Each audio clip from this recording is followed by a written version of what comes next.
Alors là, je sais pas si vous entendez, il y a la musique. Alors là, les enfants, ils sont habillés avec des rubans, ouais, pour faire créole. D'ailleurs, je voudrais faire un clin d'œil, une salutation très respectueuse de la compagnie créole.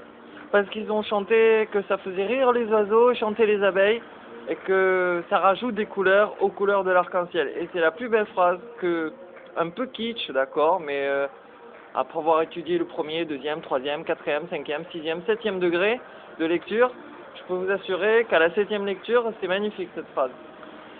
Et donc, ça me fait penser qu'en Floride, aux États-Unis, lorsque Philippe Zuliani a pris contact avec moi, j'avais mis sur le forum, comme ça, d'une façon très légère, ah voilà, la DGSE, les services secrets français, sachant que je vais partir en Afghanistan, en Pakistan et en Afrique, blablabla, que je suis remonté contre les judéo-chrétiens, etc., etc., bam. Et voilà, c'est à partir de ce moment où j'écris ces quelques phrases depuis les États-Unis qu'ils ont grave paniqué. Et du coup, je sais pas si Philippe Zuliani, en tout cas, il travaille pour la police judiciaire puisqu'il a mis sous Alassane Mokhtar la ligne téléphonique qui a été coupée aujourd'hui. Vous voyez, mon dernier coup de fil, ça a été pour Maître Malpelé de Blic, mon avocat, lui expliquant que je voulais le rendu du justice du pénal, etc., etc. Donc, sachant que je filme tout, que j'ai toutes les preuves juridiques, ils se sont dit que écouter les coups de fil pour passer, pour avoir un nouveau chat, ou etc. Et hier, je dis que on m'a suivi, donc dans le RER. J'ai dit aussi que les deux Polonaises que j'ai rencontrées travaillent pour les services spéciaux et que ça va pas rester là et que j'ai toutes les preuves juridiques et que je vais vous poursuivre et que là vous m'avez mis dans un appart avec une école là-bas, une école de l'autre côté où j'entends les cris des enfants tous les jours. Voilà, et ils ne souffrent pas, ils ne meurent pas de faim, ils sont pas malheureux, les parents ils les tabassent pas parce que sinon ça se saurait.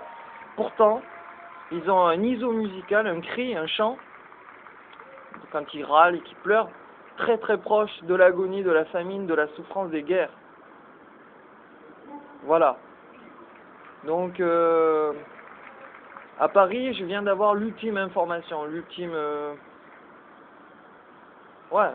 fait qui démontre que la société démocratique occidentale est vouée à son autodestruction.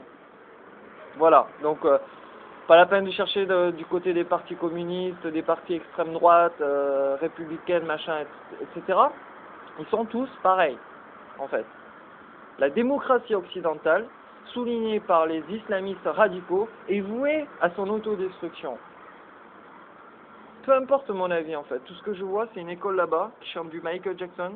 Hein. Tout ce que j'entends depuis un an maintenant c'est des cris d'enfants qui souffrent. Alors moi je me dis souvent en rigolant, faudrait les euthanasier parce qu'ils souffrent.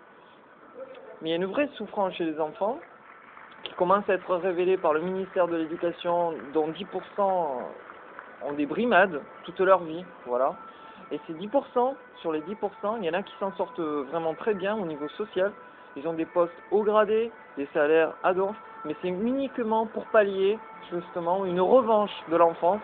Et c'est ces mêmes personnes qui disent à leurs enfants, il faut écraser les autres pour survivre, il faut être dans la compétition, il faut être meilleur que le voisin, il faut avoir plus d'argent que le voisin. Voilà. Donc la boucle est bouclée à partir de l'école. Maintenant, je m'attaque au ministère de l'Éducation.